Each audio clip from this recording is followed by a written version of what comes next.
You've spent your life reacting to people, to pressure, to every fleeting emotion that hits you. But that ends now. From this moment forward, you don't react, you command. You direct every thought, every emotion, every decision with purpose. You will not be a slave to impulses or moods. You will become the commander of your mental battlefield, calm under fire, unshaken under chaos. This is not about feeling in control, it's about becoming control itself. Chapter 1. Kill the impulse before it kills you. What's the first thing you do when you're attacked? When you're insulted? When you're cut off in traffic? You react. You snap back. You hit the horn. You fire off the email in all caps. This is impulse. And this impulse is your single greatest enemy. It's the saboteur living inside your own head. It's the version of you that gives away all your power for free to anyone who knows how to push your buttons. I'm here to tell you that this impulse is killing your potential. It's killing your relationships. And if you let it, it will kill your future. This chapter is about learning to kill it first.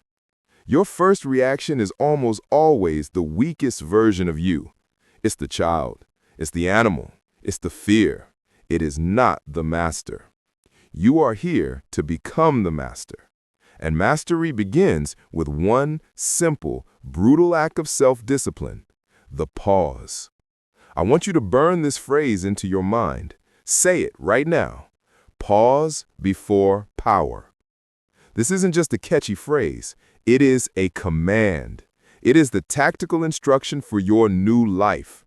Real control begins with hesitation. Not the hesitation of fear, not the stutter of uncertainty. This is a deliberate pause. It is an intentional gap you create between what happens to you and what you do about it. In that gap, that's where your power lives.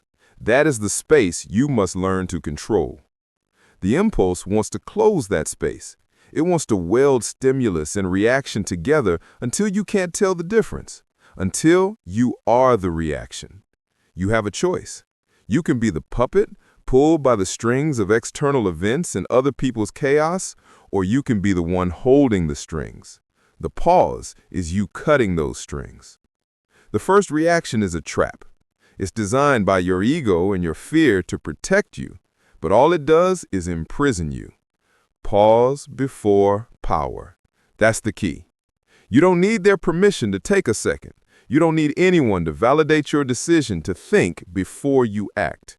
This is your first act of sovereignty. Let's make this real. You get that email, the one from your boss or a client or a family member. It's passive-aggressive. It's critical. It undermines your work. You feel the heat rise in your face. Your heart hammers. Your fingers are already moving to the keyboard, ready to set them straight, ready to defend, ready to attack. This is the impulse. This is your weakest self. The first reaction is a trap. You hit send, what happens? You've escalated. You've shown your hand. You've lost control. You look emotional, weak. Now, apply the rule. Pause before power. You see the email. You feel the anger, and you do nothing. You stand up. You walk away from the desk. You get a glass of water. You take 60 seconds. You control the space. You let the emotional wave crash and pass. Then you return. And you see the email for what it is, a piece of data. Now you have a choice. You can respond with calm surgical precision, or you can decide it doesn't even merit a response. You are now in command. The impulse is dead. It's not about being passive. It's about being strategic. That's the key. This isn't just for the boardroom. Look at the highest performers on the planet. An elite quarterback stands in the pocket. A 300-pound lineman is hurtling toward him, intent on breaking him in half. The impulse is to flinch, to close his eyes, to run in panic. That's the weakest self. But he doesn't. He has trained himself to pause.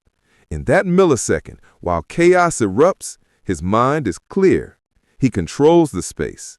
He sees the open receiver, he delivers the pass.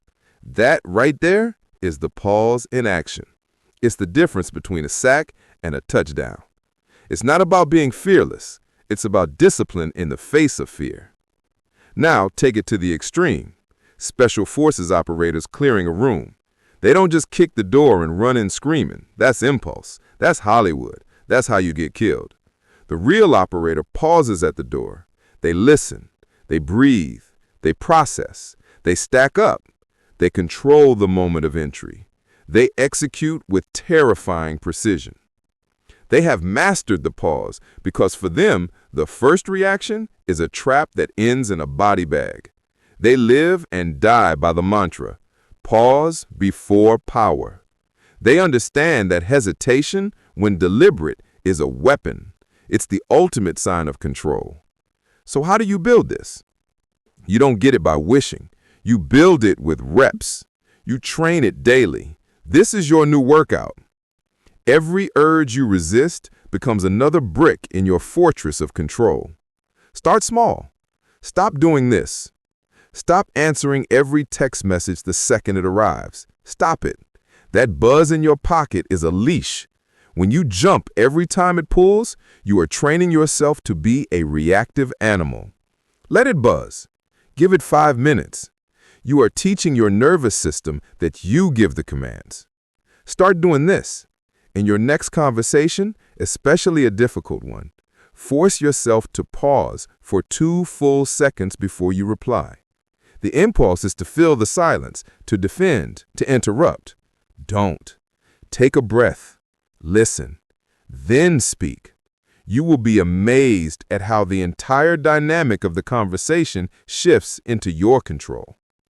You feel the urge for that snack, that drink, that mindless scroll on your phone. Pause. Just for 10 seconds. Ask, do I need this or do I just want this? You have a choice. This is the work. It's not about deprivation. It's about discipline. That's the key. Every small victory builds the muscle. Every urge resisted is another brick in your fortress of control. The impulse is loud. It's demanding. It masquerades as instinct. But the first reaction is a trap. It is the weakest version of you begging for control. Do not give it. Your power is not in the speed of your reaction. Your power is in the depth of your control. It is found in the silence you command between the world and your will. You don't need their permission to own that space. You have a choice in every single moment. You can be a slave to the moment, or you can be the master of it. Kill the impulse. Choose the pause, because the pause is power. You've now learned to control the space. You've laid the foundation, but this space is filled with noise. The noise of others, the noise of your own doubts. To truly own it, you have to master the fuel that gives your power its direction. You have to master your focus. That's where we go next. Chapter 2. Emotion is a tool, not a master. You've been lied to. You've been told that you are your emotions, that to be authentic, you must obey every feeling that storms through you. When you feel anger, you must be angry. When you feel fear, you must be weak. When you feel doubt, you must be broken. This is a slave's mentality. This is the second great enemy of your power, right after impulse. In the last chapter, you learn to create the pause. You learn to build a space between the world and your reaction. Now, you must learn to command what fills that space. Your emotions are not your masters. They are not your truth. They are not your identity. They are tools. They are raw, volatile energy, and you will learn to command them. Emotion only holds power when you answer to it, when you bow down to it, when you let it grab the wheel of your life. You feel a surge of road rage, and you become rage. You feel a pang of jealousy, and you become suspicion. You feel a whisper of fear, and you become paralysis. In that moment, you have given your power away. You have a choice. You can let emotion be your master, or you can make it your servant. That's the key. A master does not ask the tool for permission. A master uses the tool. I want you to visualize this. Right now, see your emotions as soldiers. Anger, fear, ego, doubt, joy, passion. They are standing in the fortress of your mind. They are armed, restless, and waiting for orders. For most people, these soldiers are a mutinous mob. They have no commander. They run the fortress.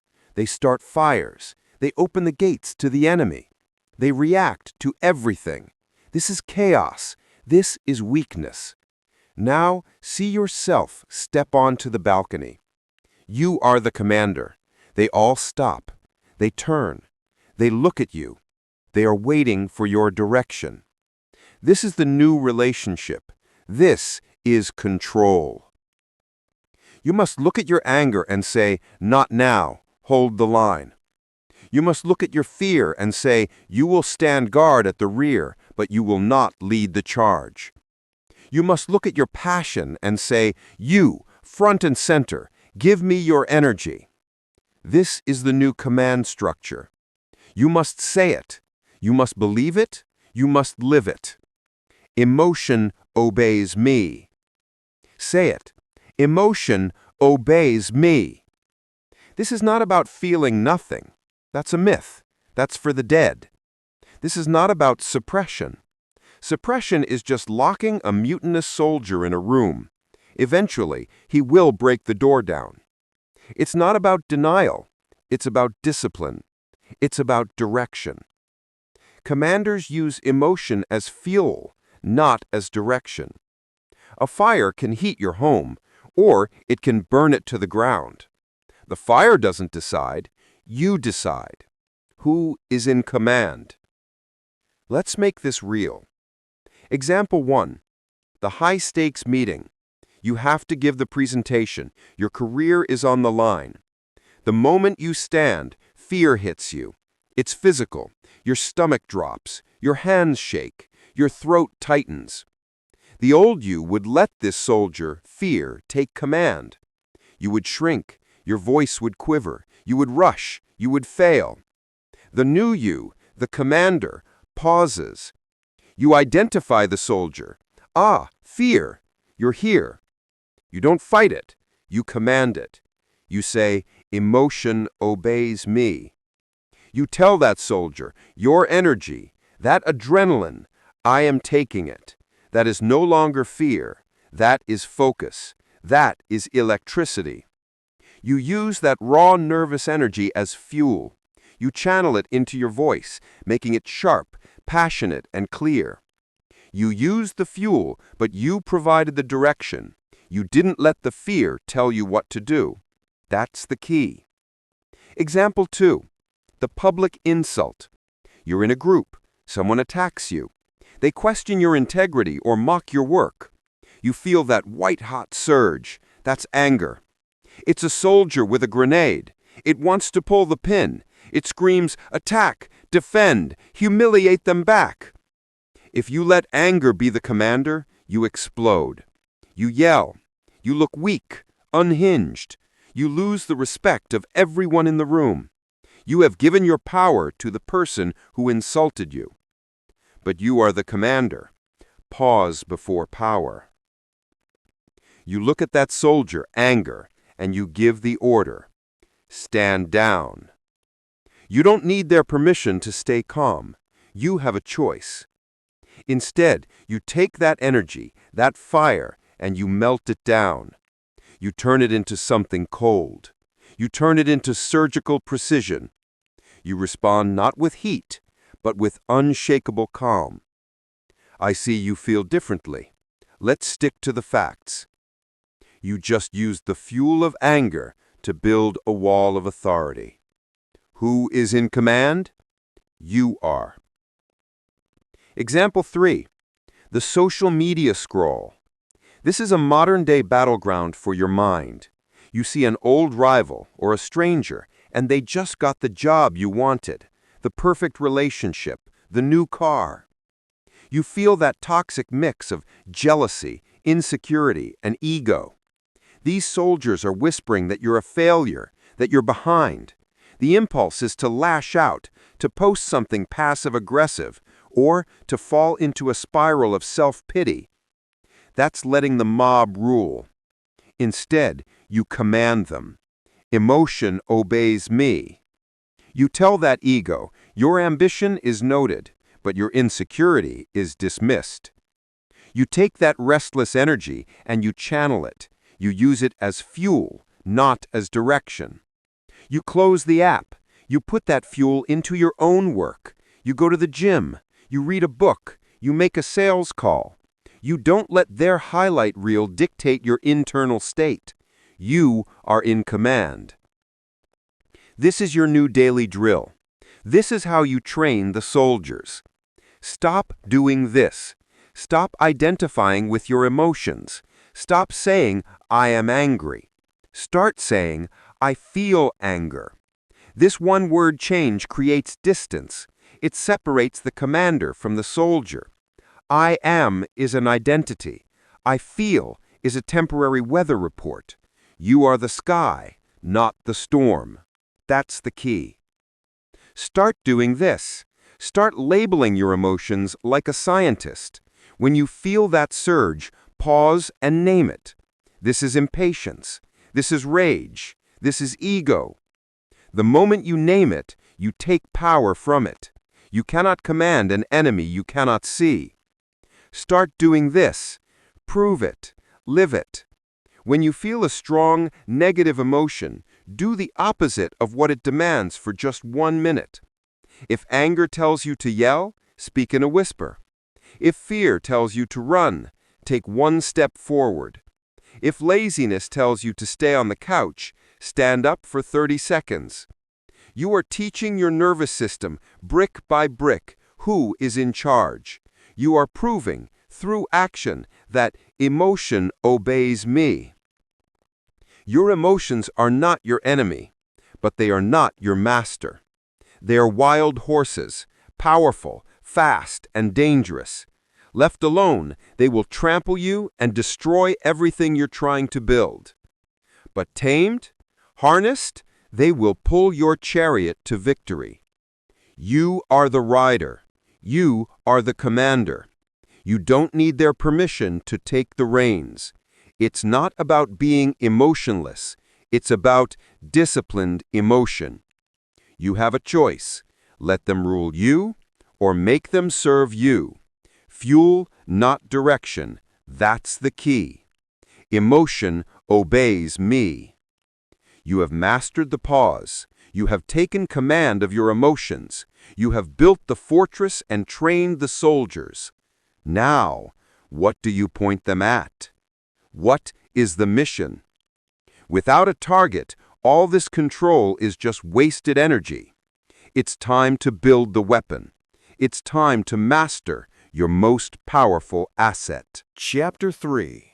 Slow down or get controlled.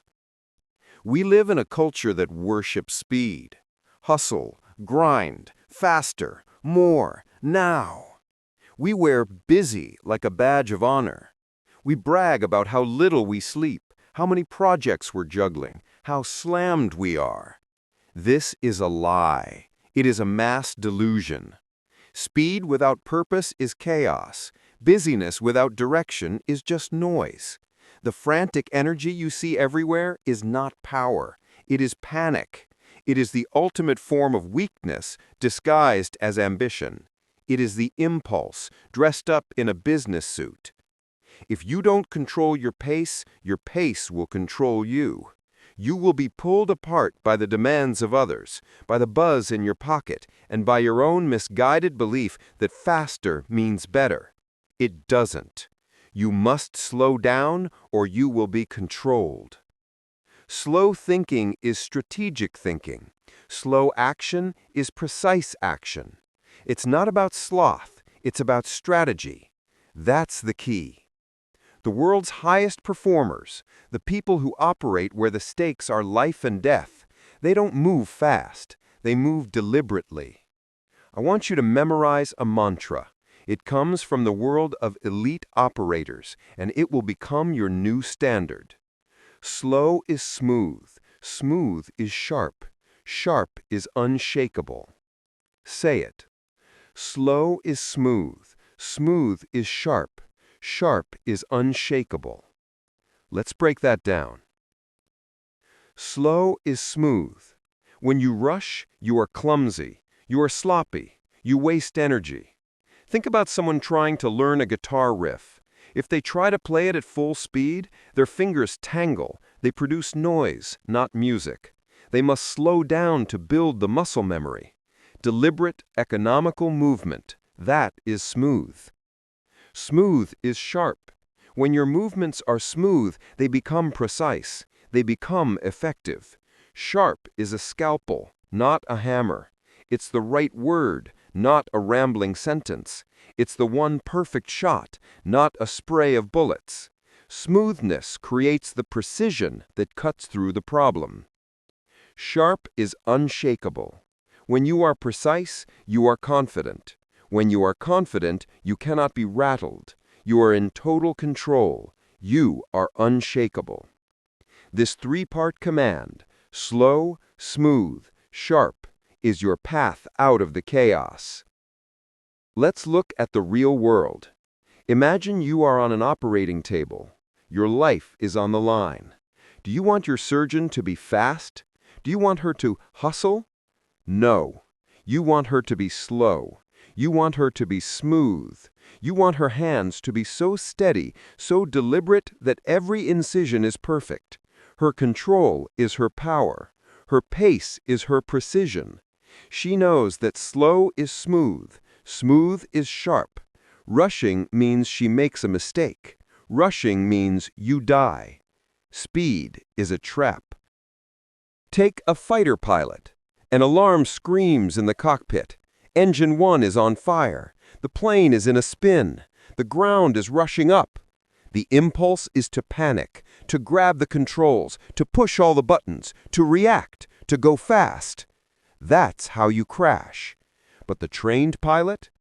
He doesn't panic. He pauses. He actively slows down his breathing. He slows down his mind. He doesn't react to the noise. He identifies the problem. He goes to his checklist. Step 1, Step 2, Step 3. He controls his pace. He flies the plane. He doesn't let the emergency fly him. He is slow. He is smooth. He is sharp. And he lands the plane while the panicked man is a smoking hole in the ground. You have a choice. Now, look at your own life. You have a massive project due. The deadline is looming. The pressure is on. The old you goes into panic mode, frantic typing. 3/4 of your brain is thinking about the deadline, not the work. You're multitasking, checking email, answering texts. You're moving fast, and you're producing garbage. You're creating more work for yourself later when you have to fix all the mistakes you made in your rush. This is not high performance. This is high anxiety. Stop doing this. Stop multitasking right now. Multitasking is a lie. It's just you splitting your focus, guaranteeing mediocrity in everything you touch. It is the definition of fast and sloppy. Start doing this. When you feel the pressure to rush, physically slow your body. Speak more slowly. Walk more slowly. Breathe more slowly. Your mind will follow your body's lead. Control your pace. Start doing this. Practice monotasking. Pick one thing, just one. Wash the dishes. Write one email. Read one page. And do it slowly. Do it smoothly. Give it your full, sharp, undivided attention.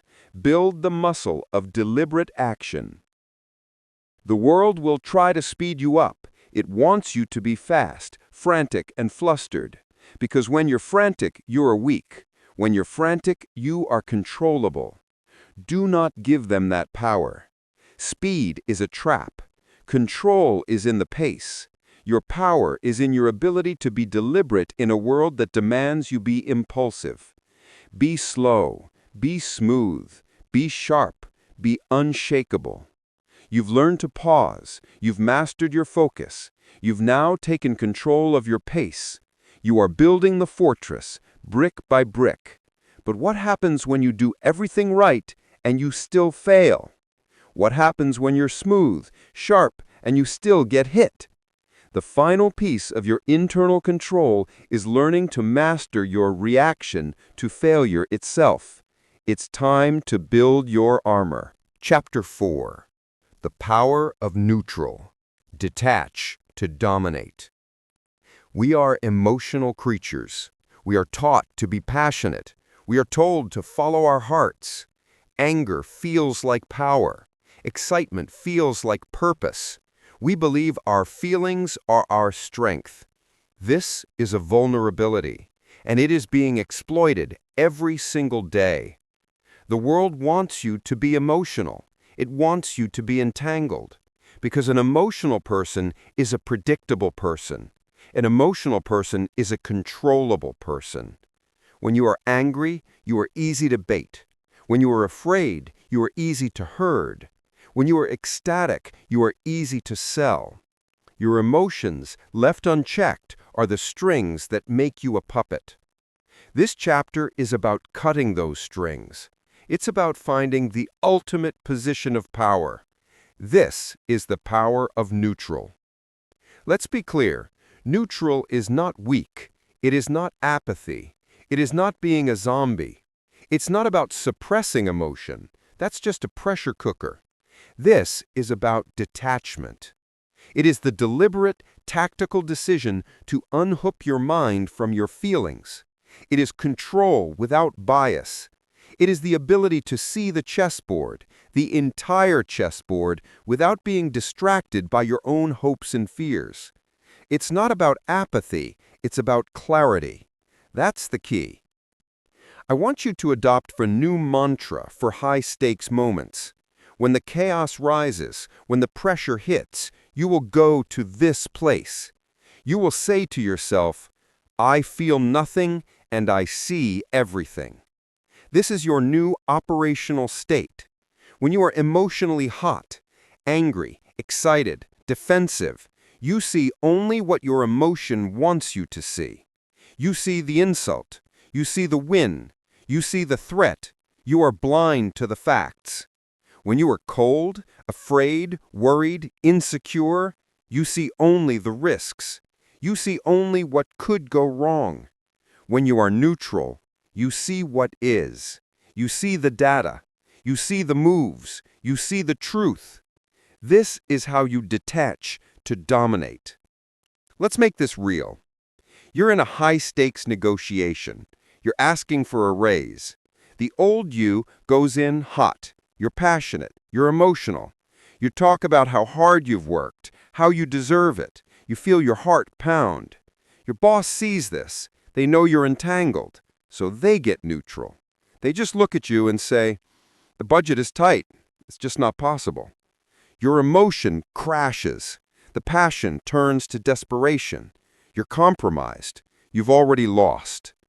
Now, let's try it with the power of neutral. You walk in, you are calm. You are detached from the outcome. You are there to present data. I feel nothing, and I see everything. You present your performance metrics. You show the market rate for your position. You have your numbers. You are not asking, you are stating facts. Your boss gives you the same line. The budget is tight. But you are neutral. You hear the words, but you are not hit by them. You don't feel rejection. You just received a piece of data. Your response? I understand budget constraints. Given the $1.2 million in revenue I generated this year, where in the budget can we make the adjustment? You are a rock. You are not emotional. You are a problem solver. They cannot use your feelings against you because your feelings are not in the room. You have a choice. You can be a victim of their words, or you can be the master of your data. Neutrality is your shield. Let's take it to combat. A trained fighter doesn't go into a ring filled with rage. Rage is sloppy. Rage is blind. Rage gets you knocked out. The amateur fights with rage. The master fights from neutral. I feel nothing and I see everything. He sees his opponent's shoulder twitch. He sees the opening. He sees the angle. He is not angry at the man in front of him. He is simply a machine designed to solve a physical problem. He is detached. He is precise. He dominates. Now, bring it to your life. You get that email, the one designed to trigger you. A passive-aggressive shot from a colleague. An angry text from a family member. The impulse is to feel the sting, to get hooked, to get defensive. Stop. Go neutral. I feel nothing, and I see everything. Detach from your ego. What are you really seeing? You're seeing an insecure person trying to provoke you. You're seeing their weakness, not yours. Their words are just noise. They are data. And because you are neutral, you have a choice. You can ignore it. You can respond with one cold, precise sentence. Or you can walk down the hall and handle it, not with anger, but with an unshakable, neutral clarity. You don't need their permission to be unaffected. That's the key. This is the discipline. Stop doing this. Stop identifying with your feelings. You are not your anger. You are not your fear. Stop saying, I am angry. Start saying, I feel anger. See? It's a separate thing. It's a passing storm, and you are the mountain. It is not you. Start doing this. Practice tactical detachment in low-stakes moments. When you're in traffic and you feel the irritation rising, go neutral. I feel nothing, and I see everything. You see the brake lights. You see the exit sign. The irritation is useless. Let it go. Start doing this. When you're in a meeting and someone is panicking, you will be the eye of the storm. Let everyone else be emotional. You will be the one who sees the facts. You will be the leader. It's not about being uncaring. It's about discipline. Your calm is a weapon. Your neutrality is your shield. When you are entangled, you are weak. When you are detached, you are in command. The world will send its emotional storms. Let them break against you.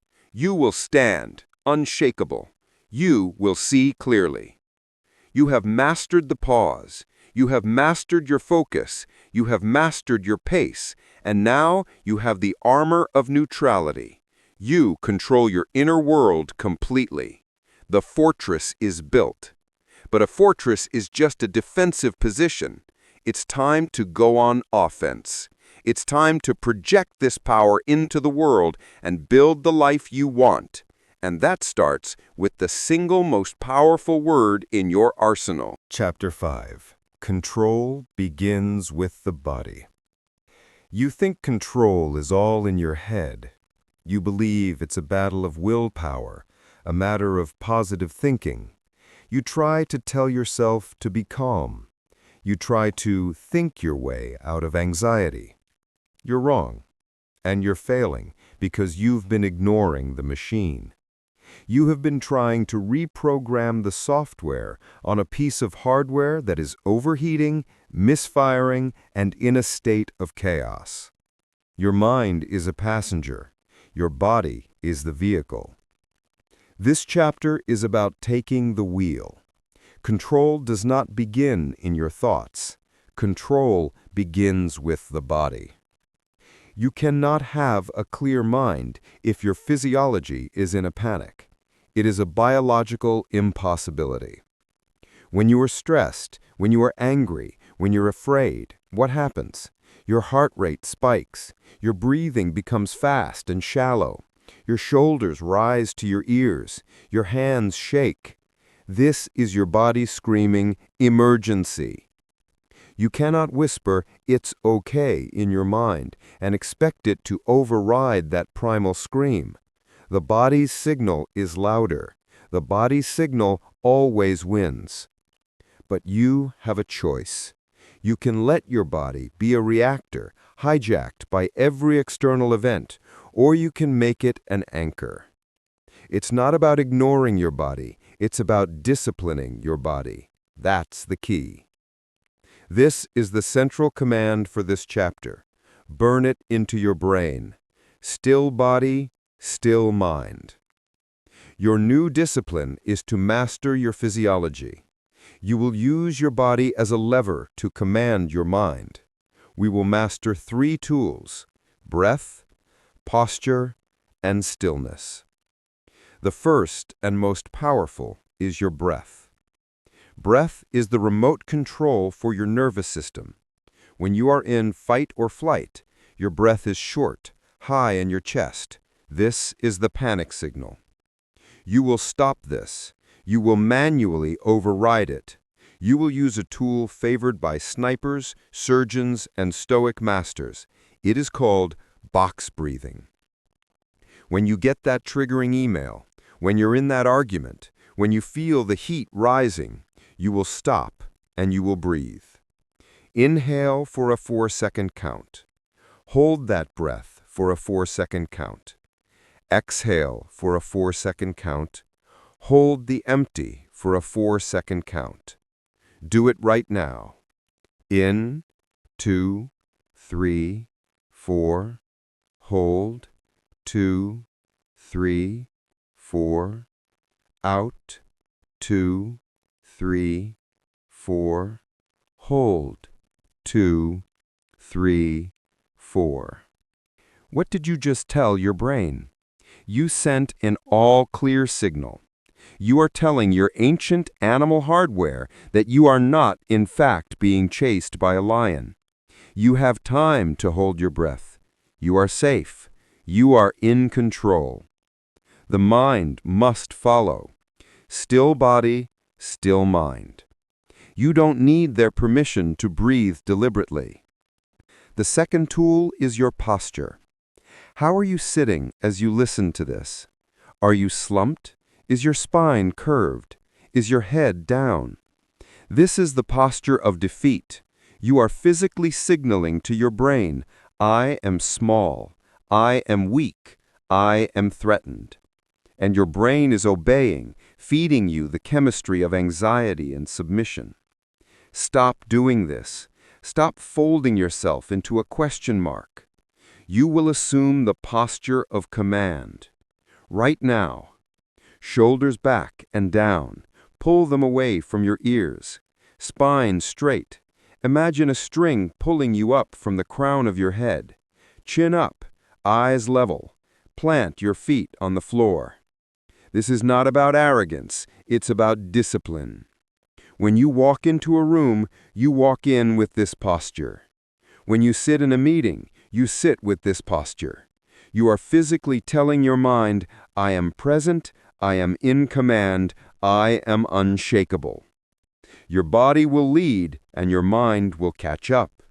You have a choice. You can be the submissive animal or you can be the master. It starts with your spine.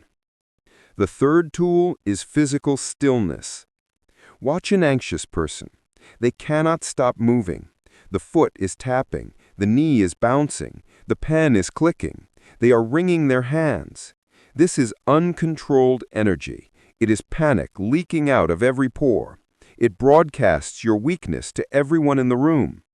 You will become a master of stillness. When you are in a high-pressure conversation, when you are being challenged, you will become the eye of the storm. Stop doing this. Stop fidgeting. Stop using movement as a release valve for your anxiety. Start doing this. Plant your feet. Rest your hands. You can clasp them in front of you or rest them firmly on your knees.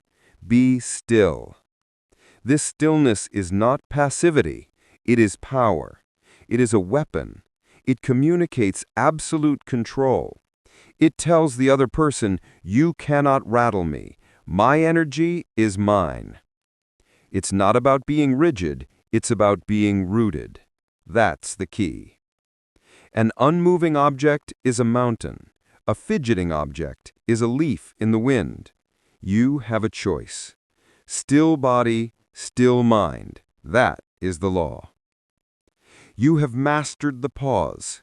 You have learned to focus. You have controlled your pace and found the power of neutral. Now, you have taken command of the physical hardware. Your body and your mind are one disciplined unit. You are an anchor. You are in command of your internal state. But this control is useless if you give it away. The world is constantly trying to steal your most valuable asset. It's not your money. It's not just your time. It's your yes. To truly be in command, you must master the single most powerful word of control. You must learn to build your walls. Chapter 6. Thought Discipline. Guard your mental gate. You've learned to control your body. You can command your breath, your posture, your stillness. You've built a physical anchor. But what happens when the anchor is sound, but the ship's captain is listening to enemy radio? You think you are in control of your thoughts. You think your opinions are your own. You believe your reactions are based on your values. This is the most dangerous assumption you can make. Your mind is a fortress. It is the command center for your entire life, and you have left the front gate wide open. You are letting spies, saboteurs, and vandals wander in 24 hours a day, 7 days a week. And you wonder why you're anxious. You wonder why you're angry. You wonder why you can't control your impulses. It's simple. Garbage in, chaos out. This chapter is about thought discipline. It's about hiring a guard and posting him at the gate of your mind. Your job is to inspect every single thing that tries to get in. You must guard the gate. You must protect the command center. The world is designed to infiltrate your mind. It wants to set your emotional thermostat. It wants to tell you what to fear, what to hate, what to want, and who to be. Let's look at the intruders. The first and most obvious is the media, the 24-hour news cycle. It is not designed to inform you. It is designed to hook you. And the most powerful hook is fear. You wake up. You grab your phone. Before your feet hit the floor, you are scrolling. You are consuming a curated list of crises, disasters, and arguments from around the world. Your brain is flooded with cortisol. Your nervous system is primed for fight or flight. You've been awake for 3 minutes and you're already in a state of emergency. This is not news. This is an injection of anxiety. This is garbage in. The chaos out is that you snap at your family. You feel a sense of impending doom. You see threats everywhere. You didn't choose this reaction. It was programmed into you before you even had breakfast. You must guard the gate. The second intruder is the highlight reel of social media. You scroll. You see curated perfection, the perfect vacation, the perfect body, the perfect relationship, the perfect career. This is not connection. This is an injection of comparison. Your subconscious mind doesn't see the filter. It doesn't see the 100 discarded photos. It sees only one thing. I am not enough. My life is failing. I am behind. This is garbage in. The chaos out is envy, resentment, a lack of gratitude, a desperate need for validation that makes you weak, needy, and easy to control. You have a choice. You can let this digital poison define your self-worth, or you can guard the gate. The third intruder is the most subtle. It's the people around you, the coworker who does nothing but complain, the friend who does nothing but gossip, the family member who sees only the negative in every situation. This is not conversation. This is auditory poison. When you sit and listen to gossip, you are normalizing backstabbing. When you sit and listen to chronic complaining, you are training your brain to find the flaw in everything. You think you're just venting, but you're soaking in a bath of negativity. You're letting their weakness become your worldview. Garbage in, chaos out. You cannot achieve a life of power, discipline, and control if your command center is filled with the enemy's propaganda. That's the key. So, you will become the guard. You don't need their permission to protect your own mind. Stop doing this. Stop doom scrolling, effective immediately. Your phone is not your alarm clock.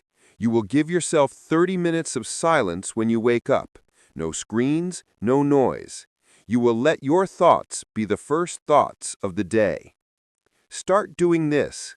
Go on an information diet. You wouldn't eat spoiled food. Stop consuming spoiled information. Before you read that article, watch that video, or listen to that podcast, you will ask one question. Will this make me stronger, or will this make me weaker? If the answer is weaker, you turn it off. It's not about isolation, it's about insulation. Stop doing this. Stop participating in gossip. The moment the conversation turns negative, you have two choices. Change the subject or leave. Say, I have to get back to work. Say, I'm not interested in this. You will be amazed at how quickly the weak-minded learn to avoid you. Good. Let them. Protect the command center. Your mind is a clean white room. It is your sanctuary. It is where your plans are made. It is where your will is forged. You would not let someone walk into that room with muddy boots and spray paint the walls. So why do you let it happen every single day on a digital and social level? This is not about being ignorant of the world. It's about disciplining your consumption of it. You choose the time. You choose the source. You choose the dose. You are the one in command. When your mind is clear, your impulses are quiet. When your mind is focused, your actions are sharp. When your mind is yours, your power is absolute. Guard the gate. Protect the command center. You've taken control of your body. Now you've taken control of your mind. You are guarding the gate. But the world doesn't just attack your mind, it attacks your time. It wants your energy. It wants your yes. To complete your defense, you must learn to build your walls with the single most powerful word of control. Chapter 7. Respond like a strategist, not a victim. The world is going to hit you. That is a guarantee. The project will fail. The client will leave. The person you trust will betray you. You will be insulted. You will be overlooked. These things are not a matter of if, they are a matter of when. And in that moment, the moment of impact, your entire life will be defined by one choice. You can be the victim, or you can be the strategist. The victim asks, why is this happening to me? The victim reacts from a place of emotion, of fear, of anger, of self-pity. The victim collapses. The strategist asks, this is happening. What is my move? The strategist acts from a place of principle, of calculation, of long-term vision. The strategist calculates. This is the turning point of your entire life. This is where mental toughness is forged or where it is broken. You must learn to respond like a strategist, not a victim. The victim mindset is a trap. It feels good, it feels justified. When you are wronged, your anger feels righteous. Your self-pity feels earned. You want to vent. You want to lash out. You want everyone to know you've been wounded. This is short-term gratification, and it is a complete forfeit of your long-term power. The second you react emotionally, you have lost. You have given the person or the situation that hurt you total control over your mind, your body, and your next move. You are their puppet. A strategist never gives away control. A strategist calculates. a victim collapses. Let's make this real. You are in a meeting. A colleague publicly criticizes your work. They misrepresent your data. They make you look foolish. The victim reacts. You feel the heat in your face. The impulse takes over. You get defensive. You interrupt. Your voice gets loud. You say, "That's not true. You don't know what you're talking about." You have just won the 5-second battle, and you have just lost the war. You look emotional. You look unstable. You look weak. You have confirmed in front of everyone that you can be rattled. You have collapsed. Now, the strategist. The same thing happens. The colleague attacks. The strategist feels the same emotional spike, but they pause. They go neutral. They command their body. And they ask the question, what is the strategic move? They don't see an insult. They see data. The data is, this colleague is a threat, or this colleague feels insecure, or this colleague has just exposed their own incompetence. The strategist is silent. They hold their fire. They let the weak emotional attack hang in the air. Then they respond. Not with emotion, with principle. They might say with total calm, "I don't agree with that characterization. My data is in the report. Let's move on." Or they say nothing at all. They wait until after the meeting, and they handle it. They are in control. They have calculated. They have shown everyone in that room who the real power is. It's not about being right. It's about being effective. That's the key. Here is another example. You get passed over for the promotion. You know, for a fact, you were the most qualified. The victim collapses. This place is unfair. They're all against me. They become bitter. Their work gets sloppy. They complain to anyone who will listen. They have taken one setback and turned it into a self-fulfilling prophecy. They are now officially not worthy of promotion. The strategist calculates. They are disappointed, but they do not let the disappointment drive. They see this as data, not a disaster. They ask, what is the strategic move? They analyze. Okay, hard work is not what's being rewarded here. It's politics. Or, I have a skills gap I'm blind to. Or, this company has just revealed its ceiling. It is time to leave. The strategist gets to work. They either go to their boss calmly and ask for a concrete, measurable performance plan, or they go home, update their resume, and quietly find a better-paying job at a company that values their skill. The victim is still complaining about the past. The strategist just built a new future. You have a choice. This is the discipline you must build. Stop doing this. Stop asking why me. It is the official anthem of the victim. It has no answer and it keeps you trapped in the past. Start doing this. The instant something goes wrong, you must ask one of these 3 questions. What is the strategic move? What does this data tell me? What is my principle here? This question is your tactical interrupt. It forces you out of your emotional reptilian brain and into your calculating human brain. It's not about your feelings, it's about your principles. That's the key. You don't need their permission to see the world as a game board. You don't need anyone to validate your choice to be a strategist. Let them be emotional. Let them be victims. Let them collapse. You will be the one who calculates. You will be the one who sees the long-range plan. You will be the one who wins. The victim is defined by what happens to them. The strategist is defined by what they do next. Strategists calculate. Victims collapse. You have mastered your internal state. You've learned to pause, to focus, to control your body, and to guard your mind. You have now learned to respond like a strategist. Your inner fortress is complete. But this strategic mind is useless if your energy and your time are stolen by everyone else. To execute your strategy, you need resources. And your most valuable resources are your time and your will. It's time to protect them with the most powerful tool of control in your arsenal. Chapter 8. The Law of Deliberate Silence. We are addicted to noise. We are terrified of the empty space. We fill it with chatter, with music, with notifications, with our own nervous rambling. We believe that to be heard, we must be loud. To be seen, we must be visible. To be powerful, we must speak first. This is a lie.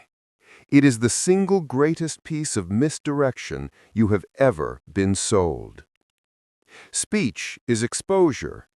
Every word you say reveals your position. It reveals your fears. It reveals your insecurities. It reveals your limits. Silence is power. Silence is a shield. It is a fortress. It is a weapon. Every word you don't say protects your authority. The law is simple. Silence commands, noise confuses. The impulse is to talk, to explain, to defend, to justify, to fill the void. This impulse is your weakness, and the world knows how to exploit it. When you are nervous, you ramble. When you are insecure, you over-explain. When you are angry, you shout. In every case, you are just broadcasting your lack of control. You are handing the keys of your command center to anyone who is willing to just stand there and listen. It's not about being shy. It's about being strategic. That's the key. A master tactician, an elite leader, a disciplined individual, they understand this. They are not afraid of the empty space. They own the empty space.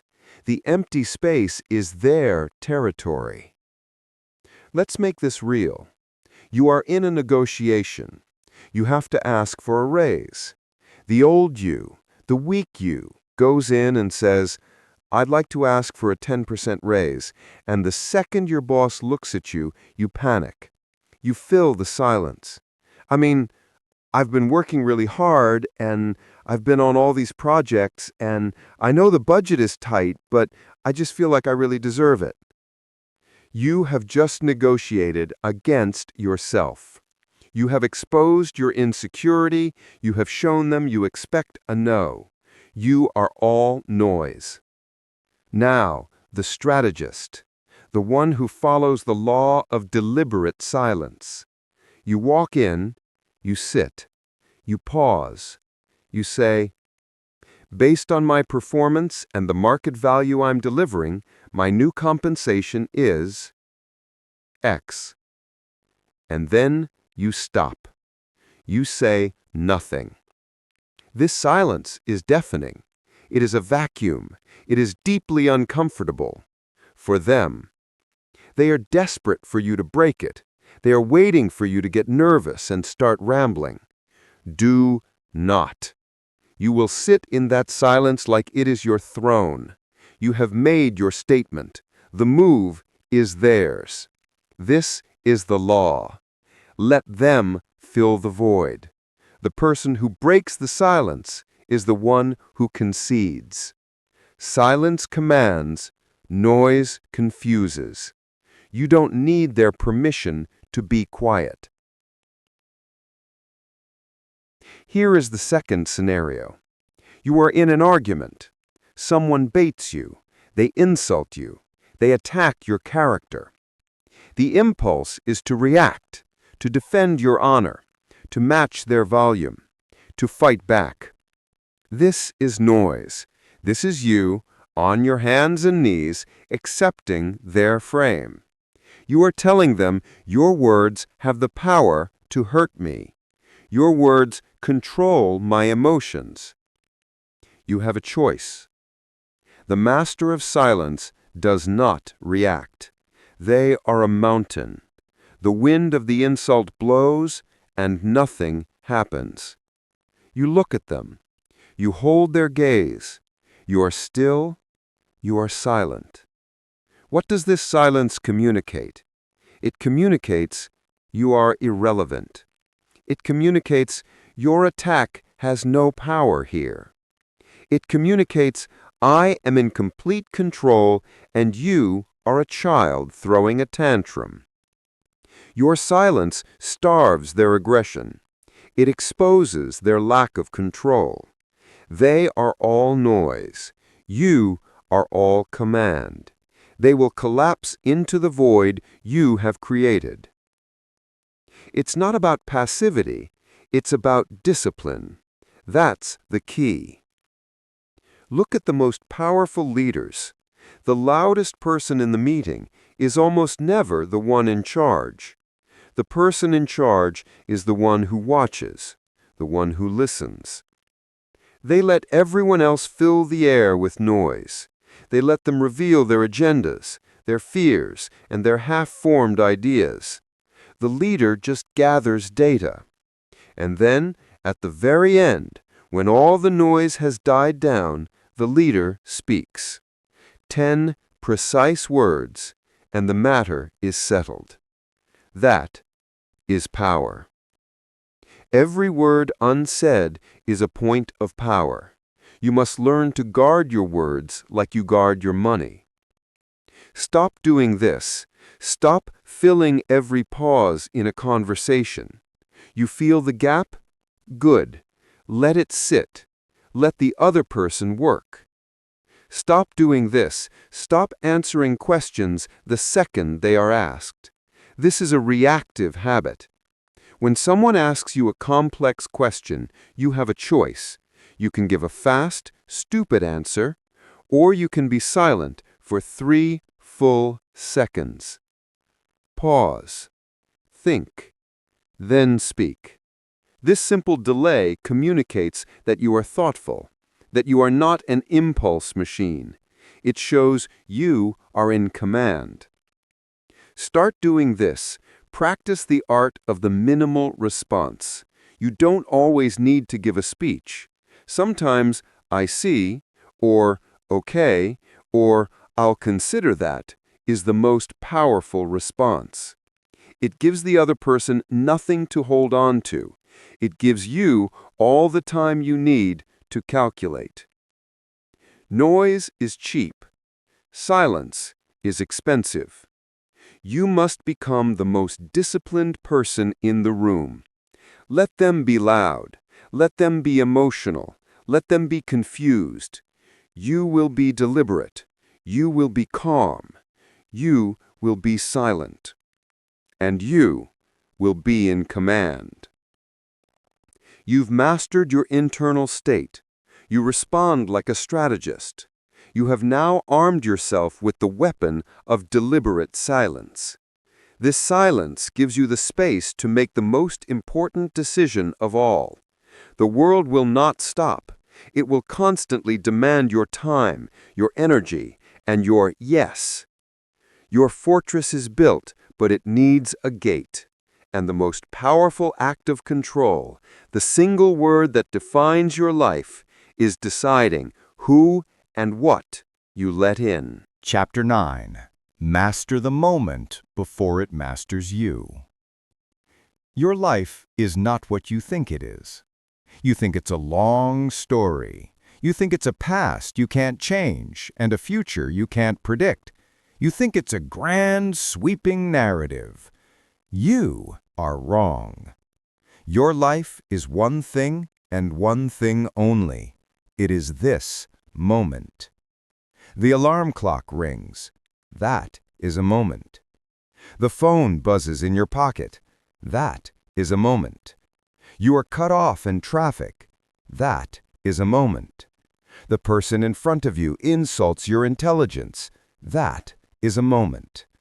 Your entire existence is just a chain of these moments, these nows, and each one is a test.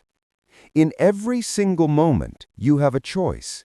You either master that moment, or that moment masters you.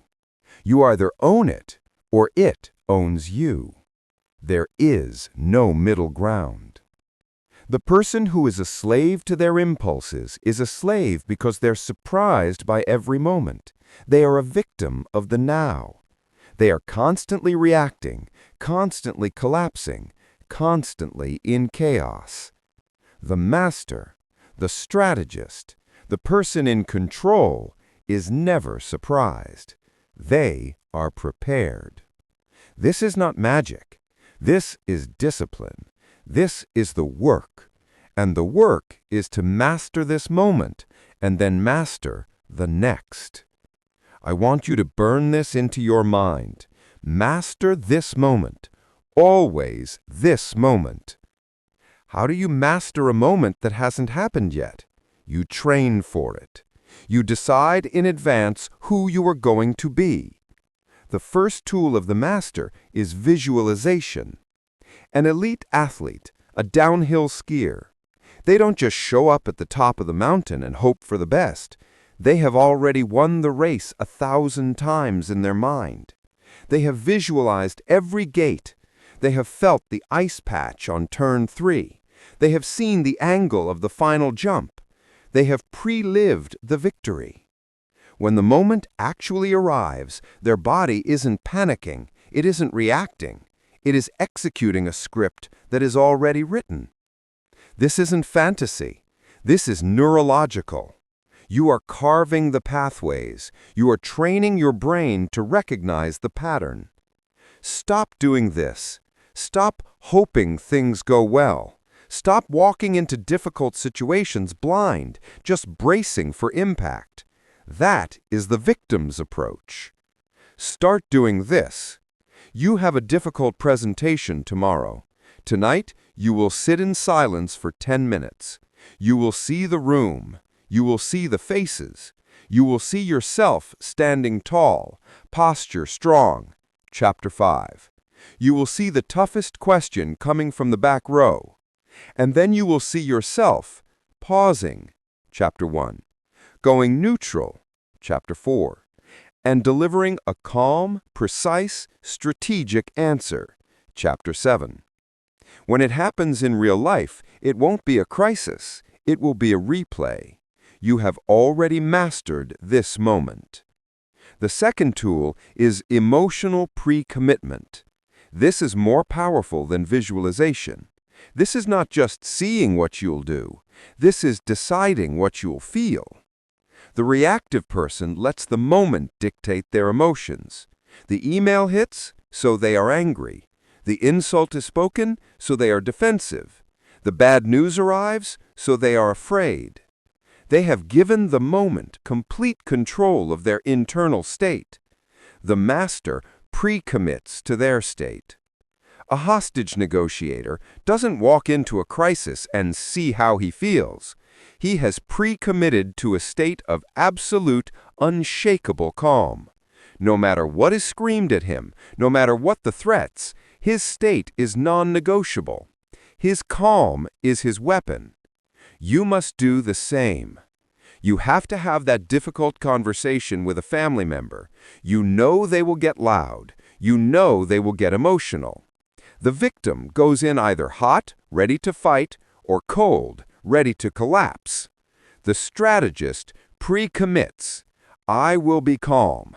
I will be firm. I will be respectful.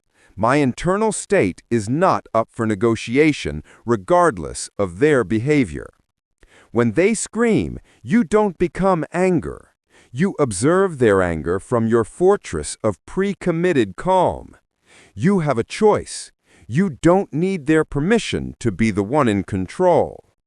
Master this moment. Always this moment. But this is not just for the big tests. You will fail the big tests if you fail the small ones. Your character is forged in the always moments. The alarm clock rings. This is the first test of your day. The victim hits snooze. The victim negotiates with their alarm clock. The victim's very first act of the day is to break a promise to themselves. They start their day with a failure. They have been mastered by a beep. The master, feet hit the floor, no debate, no negotiation. It's not about being a morning person. It's about discipline. It's about winning the first moment. Master this moment. Always this moment. You are driving. The impulse to check your phone rises. This is the test. The victim grabs it. They are a slave to the buzz. The master sees the impulse and kills it. It's a small victory, but it is a victory. It is one more rep. It is one more brick in the fortress. You have a choice. You can live in a state of constant reaction, a leaf in the wind, or you can become the mountain. You become the mountain by deciding that this moment, the one you are in right now, is the only one that matters, and you will be its master. Stop being surprised by your life. Start preparing for it. Visualize your victory. Pre-commit to your emotional state. Win the small, always moments. Because the future you want is not built in the future. It is built now. Master this moment. Always this moment. You are now a master of the moment. You have learned to win the test again and again. You have forged your will. Now you must use that will to build your walls. You must protect your time, your energy, and your mission from the constant demands of the world. This requires the single most powerful word of control. It's time to learn how to use it. Chapter 10. Command your mind. Command your life. Let's talk about who you were. Be honest. When you began this, you were a passenger in your own body. You were a collection of raw, unmanaged impulses. You were a walking reaction, waiting for a trigger. The world pulled a string, and you danced. Your emotions owned you. Your impulses defined you. Your past dictated your future. That person's life was a story of chaos. This entire journey, every chapter, has been a declaration of war against that person. We have gathered the tools. We have built the fortress. This is the moment you move from passenger to pilot. This is the moment you seize the controls. This is the moment you command. The ultimate law is this: when you command your mind, everything else obeys. This is not a metaphor. It is not positive thinking. It is an operational reality. Your life, your health, your finances, your relationships, your career is a physical printout of the commands you give your own mind. The problem was you were never giving any commands. You were just taking them. This is the transformation. It is the shift from reactive to deliberate. It is the shift from chaotic to collected. Look at what you've built. The old you was a slave to the impulse, chapter 1. The new you pauses. You command the space. You have a choice. The old you was frantic, believing faster was better, chapter 3. The new you knows that slow is smooth, and smooth is sharp. You command the pace. The old you was emotionally entangled, chapter 4. You are easy to bait. The new you goes neutral. You detach to dominate. You command your state. The old you was a victim of your own physiology. Anxiety hijacked your body. The new you commands your breath. You command your posture. Still body, still mind. The old you was a victim, asking, "Why me?" The new you is a strategist, asking, "What's the move?" This is the power you have forged. It is the ability to choose your emotion, to choose your reaction, and therefore to choose your outcome. When you command your mind, everything else obeys. Let's see this command in action. A real-world scenario. You get a call. It's a crisis. Unexpected, devastating news. A job loss, a financial disaster, a personal betrayal. The old you, the chaotic you, collapses. Panic, fear, rage. You are drowning in the emotion. You make frantic, sloppy decisions. You lash out. You are a victim. The new you, the commanded you, gets the same call. The news hits. You feel the shock, but you are not the shock. You pause. You command your body. You breathe. Box breath. You command your mind. You go neutral. You detach from the panic. You become the strategist. This has happened. This is data. What is the first strategic move? This isn't about apathy. It's about discipline. That's the key. You are no longer the fire. You are the firefighter. You are moving deliberately through the chaos. You are collected. You are in command. Second scenario, the daily grind. The old you wakes up to the alarm, and your first thought is, I don't want to. You hit snooze. Your first act of the day is a negotiation with yourself, and you lose.